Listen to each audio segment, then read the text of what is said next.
हाय बच्चों, आज हम संयुक्त हिंदू पारिवारिक व्यवसाय पढ़ेंगे। संयुक्त हिंदू पारिवारिक व्यवसाय का आशय व्यवसाय के उस स्वरूप से है जो एक अविभाजित हिंदू परिवार के सभी सदस्यों द्वारा मिलकर परिवार के कर्ता के नियंत्रण में चलाया जाता है। इस व्यवसाय पर हिंदू लॉ के प्रावधान लागू होते हैं। प्रत्येक ने अपने घर में व्यवसाय देखा होगा, उसमें एक प्रमुख जो सबसे बड़ा होता है वो व्यवसाय पर अधिकार रहता है उसका, और बाकी सब मिलजुल कर उस व्यवसाय को करते हैं। इसे बोला जाता है संयुक्त हिंदू पारिवारिक व्यवसाय। संयुक्त हिंदू पारिवारिक व्यवसाय के प्रकार होते हैं दो। पहला है, ध्यान से समझिए, शब्द थोड़ा कठिन है, दाय भाग संप्रदाय। यह केवल पश्चिम बंगाल में लागू होता है। कहाँ लागू होता है? पश्चिम बंगाल में। इसमें संतान को संयुक्त संपत्ति में अधिकार उसके पिता की मृत्यु के बाद प्राप्त होता है। पिता की मृत्यु के बाद प्राप्त होता है। दाय भाग संप्रदाय बंगाल में लागू होता है और इसमें संपत्ति पर अधिकार प्रमुख व्यक्ति अर्थात पिता की मृत्यु के पश्चात ही प्राप्त होता है। दूसरा है मिताक्षरा संप्रदाय। बंगाल को छोड़कर यह शेष भारत में लागू होता है। बंगाल को छोड़कर यह शेष भारत में लागू होता है। इसमें जन्म से ही वो संपत्ति पर अपना अधिकार प्राप्त कर लेता है। संपत्ति पर अपना अधिकार प्राप्त कर लेता है। इसमें पुरुष और स्त्री दोनों सदस्य सहभागी होते हैं। पुरुष और स्त्री दोनों सदस्य सहभागी होते हैं।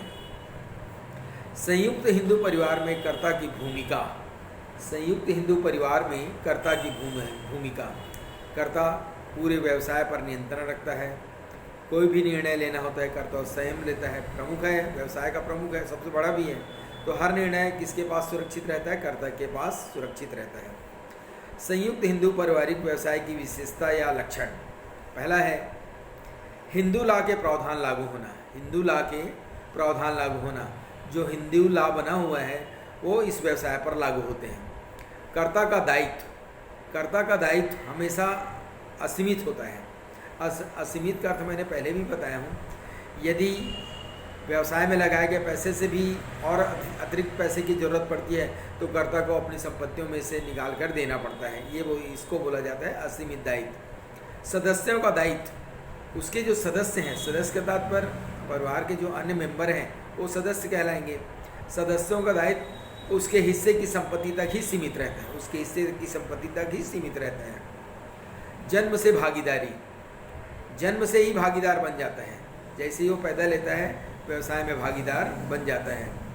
व्यावसायिक ऋणों का भुगतान का दायित्व। व्यावसायिक ऋणों के भुगतान का दायित्व। यदि कोई ऋण लिया गया है और व्यवसाय में लगाए गए पैसे से उसकी पूर्ति नहीं की जा पा रही है तो घर की संपत्ति बेचकर भी उसे पूरा किया जाता है।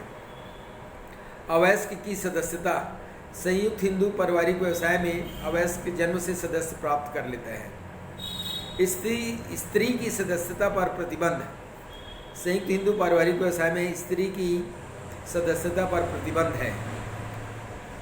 प्रबंध एवं नियंत्रण। प्रबंध एवं नियंत्रण पूरा कौन करता है? कर्ता करता है। इसमें पंजीयन की अनिवार्यता नहीं है। अब आगे पढ़ेंगे संयुक्त हिंदू परिवार व्यवसाय के गुण या लाभ। पहला, कानूनी औपचारिकताओं की जरूरत नहीं। आप यदि हिंदू पारिवारिक व्यवसाय चला रहे हैं तो बहुत सारे कानूनी औपचारिकताओं को निभाना की आवश्यकता नहीं पड़ती। दूसरा है व्यवसाय चुनाव की पूर्ण स्वतंत्रता। हिंदू पारिवारिक व्यवसाय में किस प्रकार का व्यवसाय करना है इसको चुनने की पूरी स्वतंत्रता रहती है। निर्णय लेने में स्वतंत्रता। संयुक्त हिंदू परिवार का प्रमुख होता है कर्ता, जो मुखिया होता है। उसे निर्णय लेने पर किसी प्रकार का प्रतिबंध नहीं होता। वो स्वतंत्र होता है, जो भी निर्णय लेना है वो ले लेता है। संचालन तथा प्रबंध का भार। संचालन तथा प्रबंध का भार मतलब व्यवसाय को देख रेख करने का भार सिर्फ कर्ता पर होता है। ग्राहकों से प्रत्यक्ष संपर्क। इस प्रकार के व्यवसाय में ग्राहकों से प्रत्यक्ष संपर्क रहता है, जिसके कारण ग्राहकों की रुचि के अनुरूप व्यवसाय किया जाता है, वस्तुओं का उत्पादन किया जाता है। कर्मचारियों से मैत्रीपूर्ण संबंध। इस व्यवसाय में जो भी कर्मचारी काम करते हैं उनसे उनका संबंध बहुत अच्छा होता है। साधनों का श्रेष्ठतम प्रयोग। साधनों का श्रेष्ठतम प्रयोग। इस प्रकार के व्यवसाय में जो भी व्यवसाय करने के साधन होते हैं उसका सही प्रयोग किया जाता है, सही उपयोग प्राप्त किया जाता है। ऋण प्राप्त करने में आसानी, चूँकि कर्ता का दायित्व असीमित होता है तो उसे आसानी से ऋण प्राप्त हो जाता है, क्योंकि ऋणदाता को मालूम रहता है कि व्यवसाय से यदि कर्ज नहीं चुकाया गया तो वो अपने घर की संपत्ति बेचकर कर्ज को चुकाएगा। ठीक है।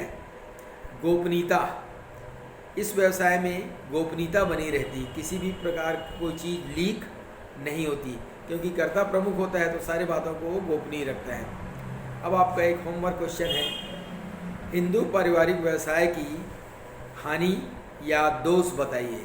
हिंदू पारिवारिक व्यवसाय की हानि या दोष बताइए। Thank you.